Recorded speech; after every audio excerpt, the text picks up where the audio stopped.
Hello guys, ഞാനിപ്പോൾ അറിയോ guys എവിടെയാ?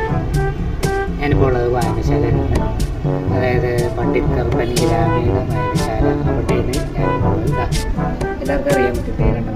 ഞാനിപ്പോൾ പുസ്തകങ്ങളൊക്കെയാണ് വായിച്ചത്. അപ്പോൾ കുറേ പുസ്തകങ്ങളൊക്കെ എല്ലാവർക്കും കണ്ടാൽ മനസ്സിലാക്കുക. ഇവിടെ ഇതിൻ്റെ ബാക്കിലൊക്കെ എൻ്റെ ബാക്കിലൊക്കെ നോക്കി കഴിഞ്ഞാൽ നമുക്ക് കാണാം കുറേ പുസ്തകങ്ങൾ കാണാം. എന്താ പറയുക, കുറേ കപ്പുകളൊക്കെ അവാർഡൊക്കെ മേടിച്ചത്, കുറേ കപ്പുകൾ. പിന്നെ പുസ്തകങ്ങളും കുറേ ഉടിക്കുണ്ട്.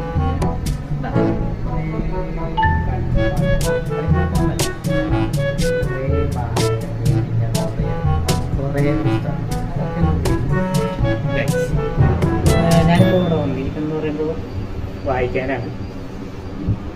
പിന്നെ അത് മാത്രമല്ല, എന്താ പറയുക, വായിക്കാൻ മാത്രമല്ല, കുറച്ച് ഞാൻ റീൽ കൊടുക്കാറുണ്ട് ഇടയ്ക്ക്.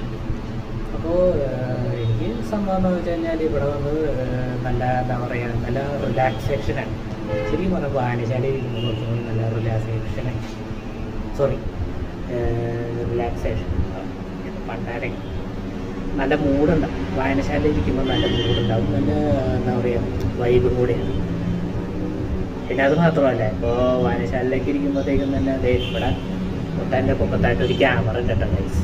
ക്യാമറയിലായിരിക്കും എല്ലാവരെയും ഈ മൊത്തം ഈ സ്ഥലങ്ങളൊക്കെ കാണാൻ പറ്റും. അതായത് ഇതിൻ്റെ തൊട്ടപ്പുറമായിട്ട് കാണാൻ നമുക്ക് അങ്ങോട്ടേക്ക് പോയിട്ട് ഒരു നല്ലൊരു ബ്ലോഗ് എടുക്കാം. എനിക്ക് ഈ ബ്ലോഗൊന്നും അത്ര വലിയ എടുത്ത് പരിചയമില്ല. ഇപ്പോൾ ആദ്യമായിട്ട് ഓർമ്മ അപ്പോൾ നമുക്ക് ആദ്യത്തെ കണ്ണം കൊടുത്തോട്ട് വരുന്നത് അവിടെ ഇതിനൊക്കെ സൂപ്പറായിട്ട് കാണാം. അതായത് ഇതുപോലെയൊന്നുമല്ല, കണ്ണംകുളം നല്ല വൈബുള്ള സ്ഥലമാണ്. ഇതിനെക്കാട്ടും സൂപ്പറായിട്ട് നല്ല വൈബൊക്കെ ഉള്ള സ്ഥലമാണ് ഗൈസ്. അപ്പോൾ നമുക്ക് കണ്ണംകുളത്ത് പോയിട്ട് അവിടെ വെച്ചിട്ട്